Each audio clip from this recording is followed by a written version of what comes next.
I am back. This is Coach Cameron. I disappeared.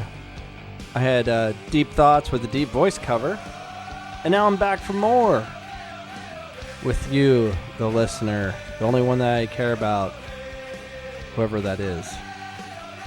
I got some listeners, but apparently Deep Thoughts with the deep voice has gotten more listens than a lot of my other podcasts. So it says a lot about me.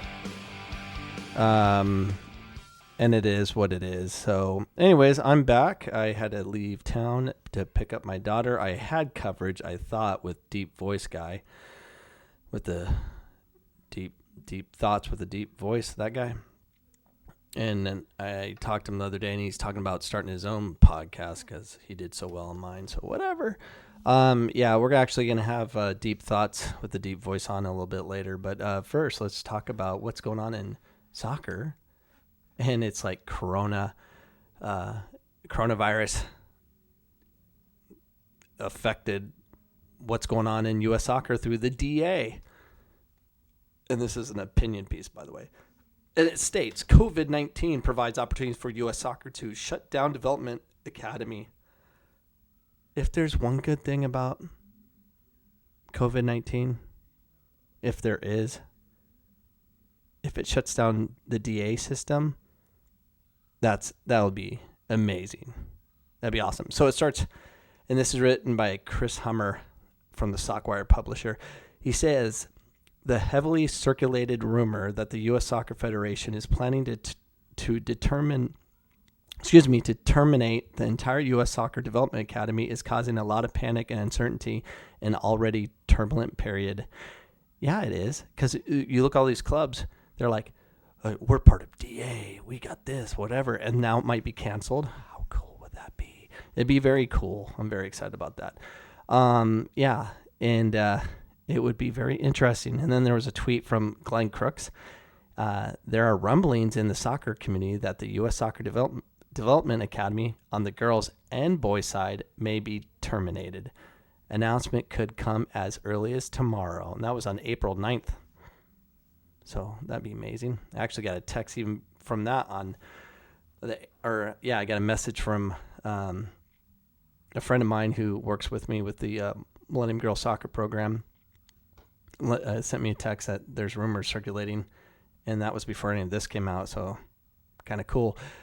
And it goes on to say, even if it proves to just be the end of 2019-20 season, should a full shutdown be on the table at all? Taking advantage of this extensive layoff during this global pandemic of the COVID-19 has actually opened up an opportunity to shutter the leagues in absolute least disruptive way as possible. And this is a perfect time for U.S. Soccer to get rid of this horrible program. Do it right now when not many people are paying attention because we're all scared and we're all staying in.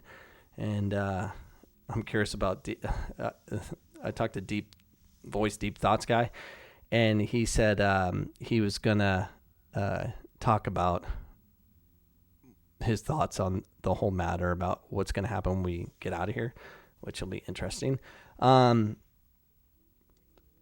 These are more points on this article, which are just things I just really haven't really thought about much lately because DAs just seemed like it was never going away, but here it is. So here's the points of true factors, according to this article, that they should be focused on, and I agree with them. Factor 1, the girls' DA has never taken hold as the nation's most elite league and has recently been losing very strong clubs back to ECNL. Having talent split between two leagues is definitely inhibiting development of the most elite players, and there's no solution in sight for getting the best players and clubs on the same environments anytime soon. This would be the solve for the problem overnight. Factor number 2, the boys' DA has become more a story for Major League Soccer with the cost-free academies and the best of the rest of the years.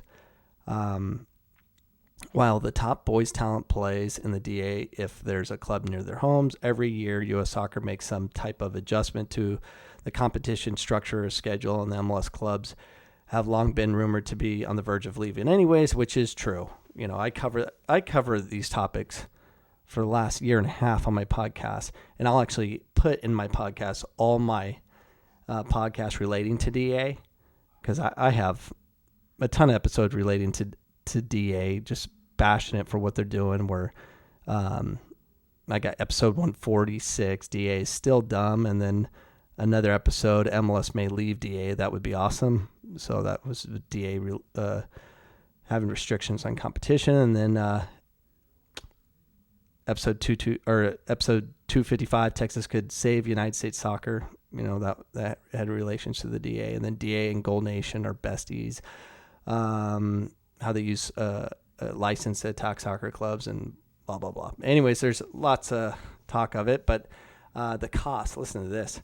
So factor 3, another reason to get rid of DA. U.S. Soccer spends around $9 million on the DA per year. Are you freaking kidding me? There's no investment there. That's a waste of money. They need to stop that and use their money differently. They could take that $9 million and spend it in like 4 different inner cities, like in L.A., Phoenix. Just pick 4 major cities where there's a heavy influx of Hispanic African Americans that want to play the game or already play the game, but put it in places that they actually, 1, get athletes, and 2, give the Hispanic community an opportunity to really compete versus being part of some DA because they are part of some pay-for-play club where they were networked to move on to DA because mommy and daddy paid coach a lot of money for those recommendations. So not saying they're not good. They're good, but they're not really that good. Not on a world stage. We have a lot of talent here in America. We just don't look at them because of where they're at. The last factor discussed in the article was equality.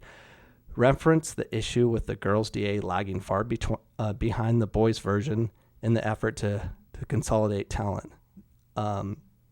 These are modern times, and the U.S. Soccer has struggled greatly in the court of public opinion over the treatment of the women's game, which is true. They're dealing with that problem too, and the boys' DA is focused on more so than the girls' DA, which hasn't even started yet.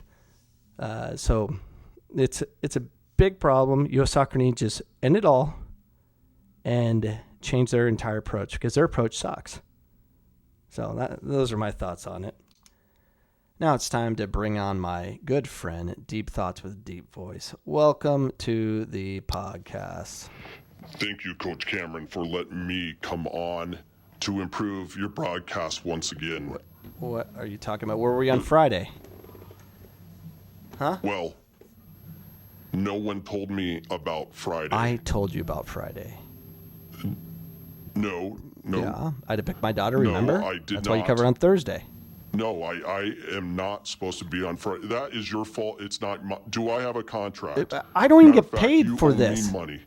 I have no money. I don't get paid. It doesn't matter if you make money or not. The fact remains, when I broadcast on Thursday, your viewership went up 2-fold. I want money for that. I'm marketing for you because my deepest thoughts with this deep voice brings in viewers and listeners. What have you done for this podcast other than not show up Friday? I was picking up my daughter. It doesn't matter if I was supposed to be there or not. You weren't there, so it doesn't matter. I don't care you went to pick up your daughter. No one cares. Okay. Can I just talk about my most deepest thoughts of all time? Please, that's what you're supposed to do. From my medulla oblongata or not? Yes, go ahead. Thank you. Here is my deepest thoughts. From my medulla oblongata. Deep inside my brain, this is what I thought about today. When we are out of quarantine from this COVID-19 or China virus or whatever you want to call it, when we're allowed to be out and about once again, what's going to happen? Are people going to embrace each other? Are they even going to look at each other? Are they going to do handshakes, high fives? Or are they just going to stay away from each other? Are people going to hold the doors for others? Or are you all scared of the virus? I think we're going to go through months and months where people will not touch each other or embrace anyone until 2 huge celebrities get together and embrace in front of the world, letting us all know we're allowed to behave like we used to. Remember when Magic Johnson French kissed that Detroit Piston player, Isaiah Thomas, at center court when he had HIV?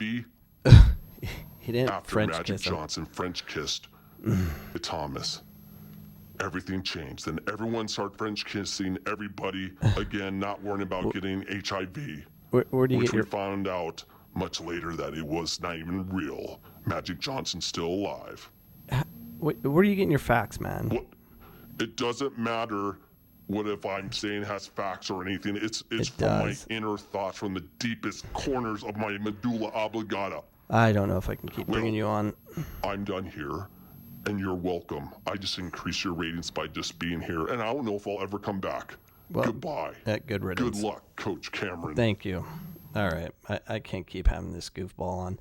But, so that was Deep Thoughts with a Deep Voice with his many opinions. And, so I think I might bring him on once a week. Who knows?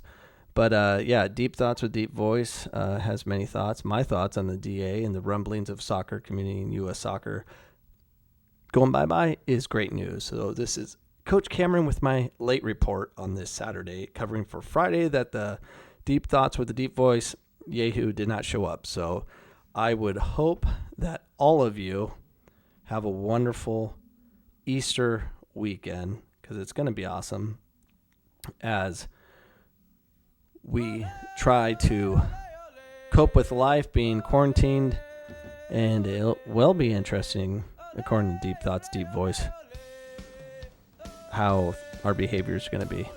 So that is interesting. So anyways, it's Coach Cameron. Sorry I had been MIA, but I'm back. I brought my daughter home. So anyways, thanks for tuning in, and I will talk to you all soon on Monday. Yeah, Monday. All right, peace out.